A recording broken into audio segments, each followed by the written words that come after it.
Katia adalah gadis tercantik di kota ini. Setiap kali dia turun ke jalan, dia selalu menarik tatapan orang lain. Dia tidak hanya memiliki wajah malaikat, tetapi juga memiliki perawakan bagus. Sekarang, dia masih tidak tahu. Dia telah jatuh ke dalam pemandangan 3 preman di lantai atas. Pergilah. Seorang pria mengenal gadis ini sehingga dia segera memanggilnya, lalu berlari cepat ke bawah. Mereka berpura-pura bahwa hari ini adalah hari ulang tahun temannya. Mereka ingin mengundangnya ke atas untuk minum.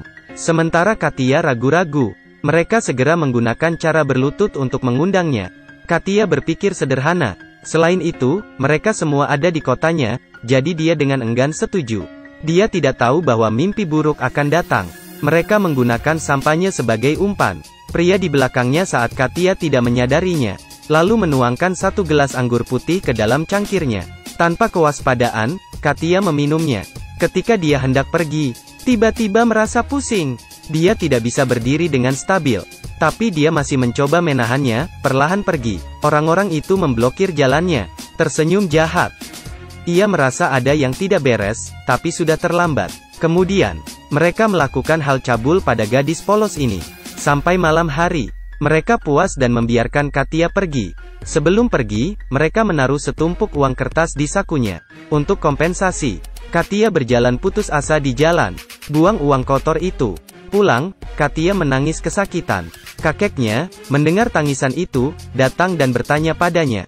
Tetapi ketika dia melihat di kaki Katia bentuk X dan memar, segera mengerti alasannya. Dia menghibur Katia dulu, lalu dengan marah mengambil palu, dan membawanya. Ketika dia tidak jauh, dia bertemu dengan tetangga yang adalah seorang polisi. Dia mendekat dan bertanya. Orang tua itu segera memberitahunya segalanya. Setelah mengatakan itu, dia menangis. Dengan cepat, polisi mencapai keberadaan 3 preman itu, dan mengendalikan mereka. Ketika ia akan membawa mereka ke kantor polisi, kemudian sheriff datang sendirian. Ternyata ada putranya yang berharga di dalamnya. Pada saat ini, kepala polisi juga mengerti bahwa, bahkan jika membawa mereka ke kantor polisi, mereka akan baik-baik saja. Tetapi pada saat itu lelaki tua itu masih sama sekali tidak tahu segalanya. Melihat cucunya yang lincah berubah menjadi seperti itu sekarang, hatinya sakit seperti ditusuk pisau. Keesokan harinya, Katia dan kakeknya menerima pemberitahuan ke kantor polisi untuk diinterogasi. Tanpa diduga, polisi, tanpa malu-malu meminta Katia untuk menjelaskan detailnya saat itu. Bahkan menyimpulkan dan mengatakan, Katia memiliki niat dengan status dan uang sheriff. Sengaja menjual dirinya. Ini membuat Katia kehilangan semua harapan untuk hidup. Kakeknya tidak berhenti menasihatinya. Pada saat yang sama, dia berjanji untuk mendapatkan kembali keadilan atas namanya. Yang membuatnya tak terduga adalah, 3 bajingan itu telah dibebaskan tanpa hukuman. Orang tua itu dengan marah membawa semua medali militernya, langsung datang ke sheriff dan berharap dia bisa melindungi keadilan. Tapi jaksa agung bersikeras bahwa buktinya tidak cukup. Tidak ada cara lain. Orang tua itu benar-benar kehilangan semua harapan. Dia memutuskan untuk menggunakan metodenya sendiri, untuk mendapatkan keadilan bagi cucunya. Bajingan ini karena mereka ingin mendapatkan jiwa mudanya. Berlutut memohonnya. Gadis ini setelah dibawa ke atas, dipermalukan secara tidak manusiawi. Apalagi karena salah satunya ada dukungan keluarga. Itu membuat gadis itu tidak punya cara untuk mendapatkan keadilannya. Sebagai seorang veteran, kakek gadis itu memutuskan untuk menggunakan caranya sendiri untuk membantu cucunya membalas dendam.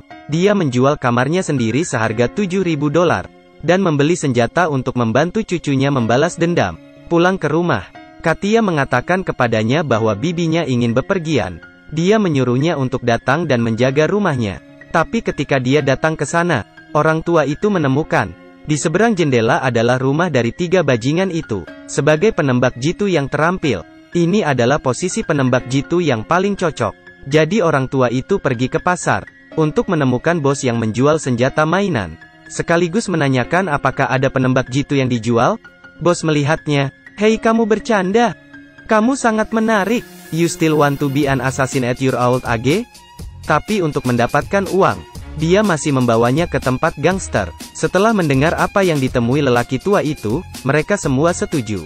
Kemudian mereka membawanya ke gudang untuk mengambil pistol. Dengan pemilihan yang cermat, orang tua itu membeli senapan sniper yang paling dikenalnya. Setelah menembakkan beberapa tembakan percobaan, semua orang memuji bahwa keterampilannya masih sangat bagus.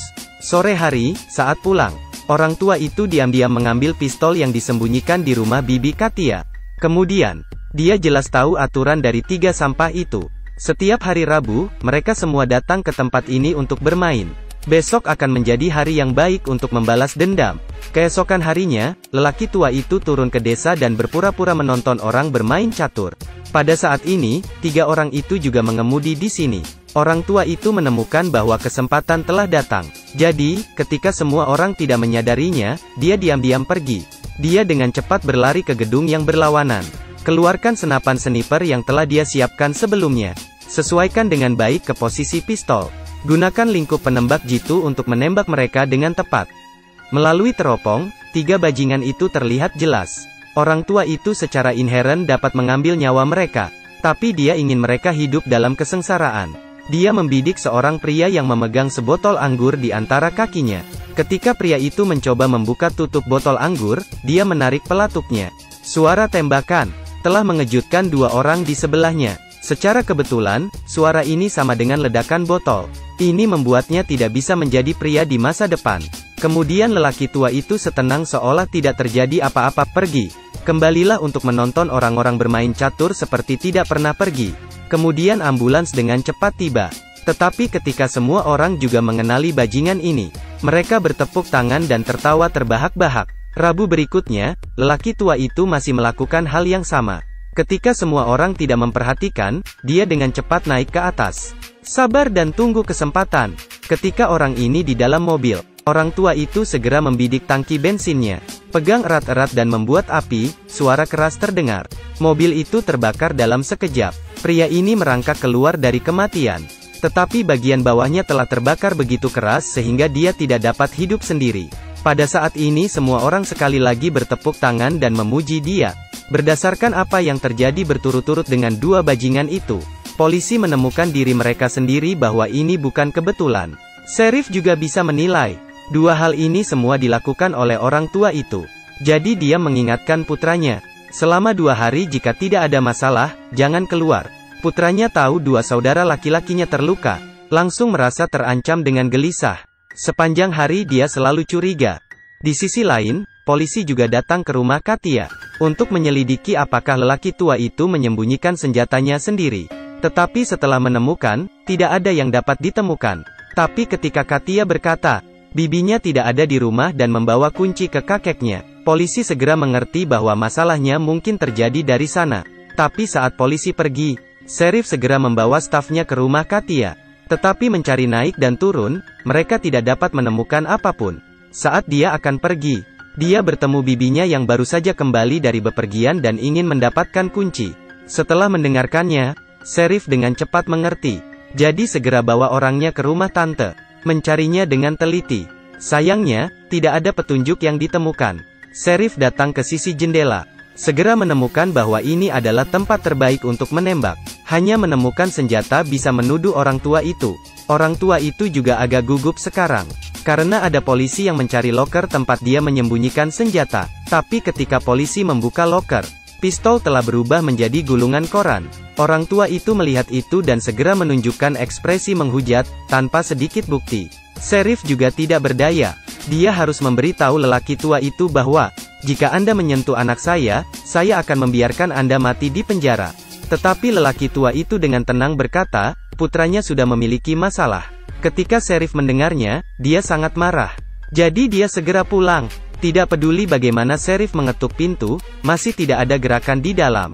Tapi ketika dia akan mendobrak pintu, sebuah pistol ditembakkan langsung di perutnya. Ternyata putra di dalam terlalu terintimidasi. Jadi dia salah mengira bahwa lelaki tua itu telah datang ke rumahnya. Jadi segera melepaskan tembakan. Saat masih ragu, orang tua itu bertemu polisi. Ternyata, polisi ini sebelumnya menyembunyikan pistol orang tua itu. Pada saat yang sama, setelah mengatakan bahwa itu tidak dapat ditemukan. Selanjutnya, polisi bertanya kepadanya, Anda telah menjual rumah Anda untuk membalas dendam. Apakah Anda pikir itu layak? Orang tua itu berkata bahwa siapapun tidak dapat menyentuh keluargaku. Itu ada batasan saya. Polisi itu mengatakan kepadanya bahwa biarkan saja. Semua sudah selesai. Hari itu, lelaki tua mendengar nyanyian panjang cucunya. Mendengarkannya, orang tua itu menangis. Ketika keluarga Anda harus menderita kebencian dan penghinaan, dan hukum tidak melindungi keadilan untukmu, maka semua kata menjadi tidak berarti. Menggunakan kekerasan untuk menangani kekerasan akan menjadi cara tercepat untuk memecahkan masalah. Terima kasih telah menonton, saya Night Owls, sampai jumpa di lain waktu.